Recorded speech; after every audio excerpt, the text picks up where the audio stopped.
In a world full of challenges, there are incredible people making a difference, one cause at a time. KFGO for a Cause, brought to you by Neil Van Dam and the Van Dam Financial Group. KFGO for a Cause shines a spotlight on organizations and individuals dedicated to positive change. KFGO for a Cause, brought to you by Neil Van Dam and the Van Dam Financial Group. Neil is back in studio with me. Welcome back. Good morning. Amy Iler with It Takes Two, usually here Monday through Friday from 11 to 2, but I get to hang out on Sunday mornings with Neil. And I'm really lucky because we get to spend the half hour just chatting with nonprofits in our area that are making a big impact. This is one that I've been passionate about. I said to Sarah Matthews from the Red River Children's Advocacy Center, wait, have I been passionate about your organization for 20 years? Has it been 20 years that the Children's Advocacy Center has been here? Yes, actually 21 in May, so you're right on. Incredible. Okay, I think we're going to teach Neil a thing or two, but maybe someone listening. Who is the Red River Children's Advocacy Center? Yeah, so our mission is to facilitate healing and justice for children who have been physically and sexually abused, neglected, exploited, and we also pride ourselves in engaging the community to protect and support children by educating them about prevention. So, yeah. That's deep for a Sunday morning. It is. Yeah, it's a big idea. It's a big mission, but you guys really break it down into tangible things, like tangible missions within the mission. How do your services start? Like, let's start from the beginning. Someone reaches out to you. Who is the primary communication point for your organization? Yeah, so our referrals come in from law enforcement or social services. And when we get those referrals, they are usually referring them because there's an active investigation of child abuse going on. And so what they do is they call us or sign up online for a slot and for an interview, and it's called a forensic interview. They come in with the child. The non-offending caregiver will bring the child. Maybe a county worker will bring the child, depending on the situation at home and if they are with their family or not. And then they come into a comfortable setting where we have a family room is what it's called, where we have couches and Netflix and puzzles and coloring and things like that for them while they wait for the team to kind of get the case going, where law enforcement is present, social work is present, medical is present, our team for advocacy, and our forensic interviewer. Sometimes prosecution will also be in attendance. And the whole point of a forensic interview and bringing a child to a child advocacy center is to hopefully reduce the amount of times that a child has to tell their trauma story. Sometimes children will have to tell their story 1 to 2 times with a child advocacy center, depending on if they have to testify after age 12. If they didn't have a child advocacy center, a child will tell their story on average 8 to 10 times to different people, reliving that trauma. So it's a really great model that the CAC follows. Okay, are there other children's advocacy centers that the Red River Children's Advocacy Center works in tandem with? Like, are there CACs all over the country? Yes, a lot of CACs all over the country. There's over 960 child advocacy centers in our nation. And a lot of those have kind of satellite sites or other state sites where they partner with them. So for the state of North Dakota, for example, the Fargo Center here, we also have a center in Grand Forks and now a pop-up site in Devil's Lake that we run from the Fargo site. And then we have a Bismarck Center that another executive director and another team runs, and they have multiple sites as well in Watford City and Dickinson and so on. And then we have a Minot Center that runs independently as well with that executive director and her team, and they have a couple sites that they run, one in Bottineau and one in Minot. And there's so many. Your impact is so great. I mean, the impact that you've had on families and children. Like, let's just give a brief overview of like the last year of the Red River Children's Advocacy Center. How many children and families have been impacted by your services? Yeah, so when I was crunching the numbers for our annual report the other day overall we've served at least 8,100 families and children. in the 20 years that we've been open. And this last year in 2024, we served 1,000 individuals doing 408 forensic interviews for our partners. That's crazy. There are only 365 days in a year, which means you are doing multiple interviews a day at some points. Yes. And I believe in 2025, we will be seeing more. We have increased our capacity to do more for our partners and having more full-time staff and more forensic interviewers and mental health services. So there are a lot of people who are like, oh my gosh, you do so much. You help so many people. How have I never heard of you? And I always like to use the example that, like, you're not going to have a poster child for the Red River Children's Advocacy Center. These are already children that have been abused, neglected. You're not going to parade them around and have them re-traumatized. You're doing really traumatic forensic interviews about sexual abuse. You're not going to use that child as a poster person, for lack of a better term. It's so hard sometimes to not have, like, those people that you've served be able to tell the story of how you served them. But that's, like, our job as a community, is to tell the work of the Children's Advocacy Center, in my opinion, because we don't want to, like, re-traumatize these humans by having to tell their story. The whole point of the Children's Advocacy Center is that they have to tell their story once in a forensic interview with all the law enforcement and medical people and attorneys present, so that they never have to do it again. And then it's our work to try to tell about the work of the CAC. I'm sure you've run across that a million times in your job, Sarah. Yeah, sometimes it is a little frustrating trying to get the word out about what we do. It's a very taboo topic to some people. Makes them very uncomfortable to talk about it. Or, when they say, oh, you work at a child advocacy center, that must be fun.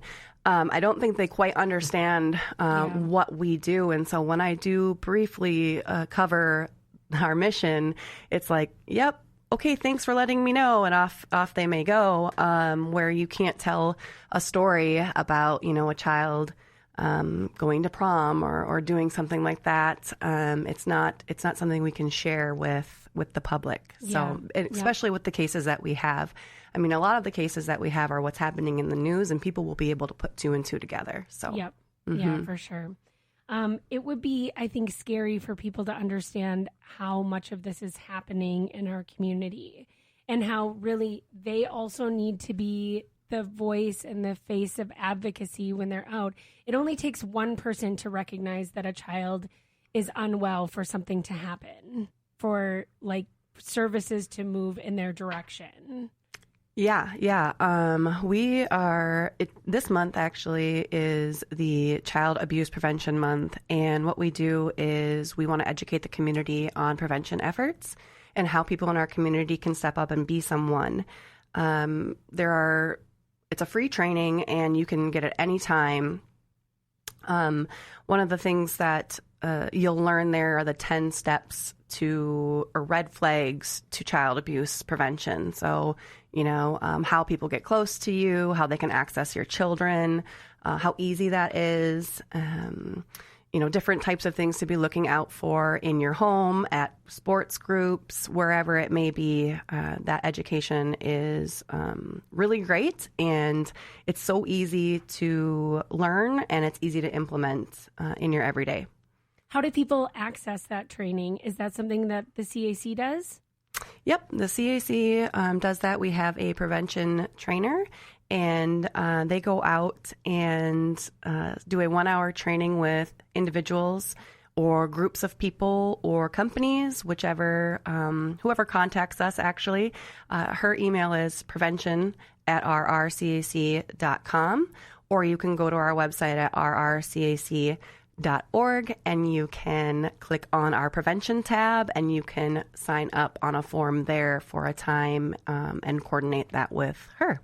I love that. I love the idea of getting people more involved in this and understanding more that they can be an advocate for all children, and just figuring out ways, like, it only takes one. That's like what they say in social work and in child advocacy. Like, it only takes one. It takes one person being there for a child. It takes one person advocating for a child. It takes one person seeing a child and knowing something is wrong and doing something about it. Like, it only takes one person. It's so important. Yeah, you're absolutely right. If you see something, say something. If your gut's telling you that doesn't seem right, you report it.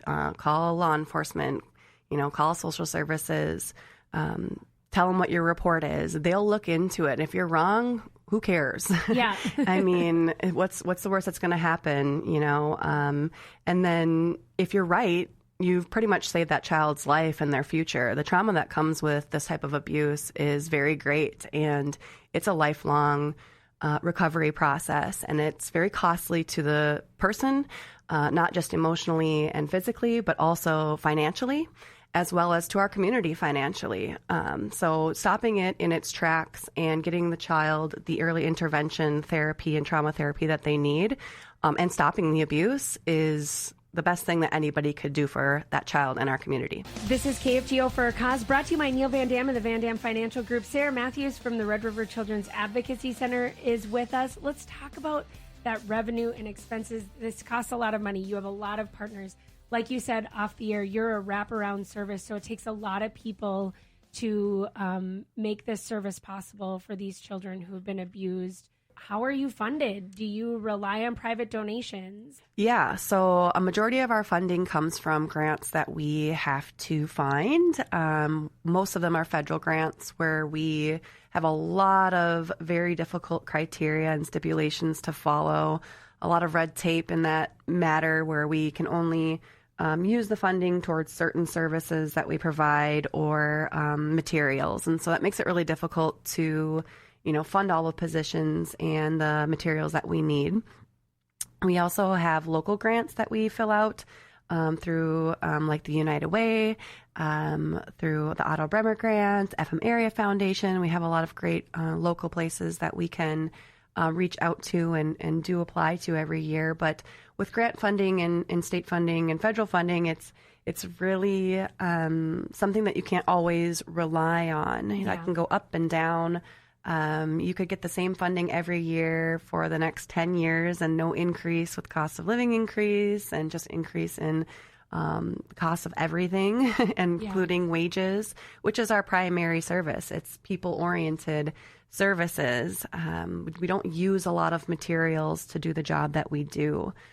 So it's mostly for wages. And then we do have a small percentage of our funding, about 22%, is from donations and fundraising, and we're really hoping to ramp that up in the next few years here, just because it is so unstable in the for government funding and whatnot. It's just something that we need to start focusing on because our community is great, and we live in a really great place where I know people want to do good and can do good. They just need to know where and how. So. Yep. KFGO for a Cause is a good place to figure out where and how, because we're meeting all of these amazing organizations that are making an impact. The Red River Children's Advocacy Center is who we've been talking to. And while we talk about individual donations, if you're a listener of KFGO and you've taken part in Stuff the Bus, you've also taken part in stuffing that kids closet they have at the Red River Children's Advocacy Center. When we started Stuff the Bus, our first year, it was just for the YWCA. And they were like, hey, we have so much stuff that we could actually share this. And I was like, great, let's hit up the Red River Children's Advocacy Center because you have something special called the Kids Closet that you utilize. And it's not something that you can get funded through a grant or private donation. So it's really, Stuff the Bus is one of those times of year where we can provide those tangible things for your kids, or those tangible things that they might need or want or like for those forensic interviews. Yeah, thank you for bringing that up. Actually, our closet is full of things right now from Stuff the Bus, and some of the things that we get are toys. Some kids come to us and they have absolutely nothing. Maybe they're going into foster care, or right now they are with the county and are going back to wherever with no things to keep them busy. So we try to make sure that every child who comes in for a forensic interview, when they're all done and they're ready to leave, we give them a blanket. And typically our blankets are quilts made from people in our community or it could be the Bio Girls and their fleece blankets that they make us. They're actually dropping the donation off today while I'm recording. We're gonna talk to them in May, actually. Yes. We're going to talk to them in May during Mental Health Awareness Month. We're going to talk to Bio Girls, so they're on our list. Yeah, they're wonderful. We absolutely love those groups of girls. We talk to them a lot when they want a speaker or whatnot. And so our community really helps us fill that closet. And so a blanket for every child, a book for every child, and a small toy or something to keep them busy. That's theirs. A lot of children that come to us as well don't have something that they could say is solely theirs, that they get to keep it.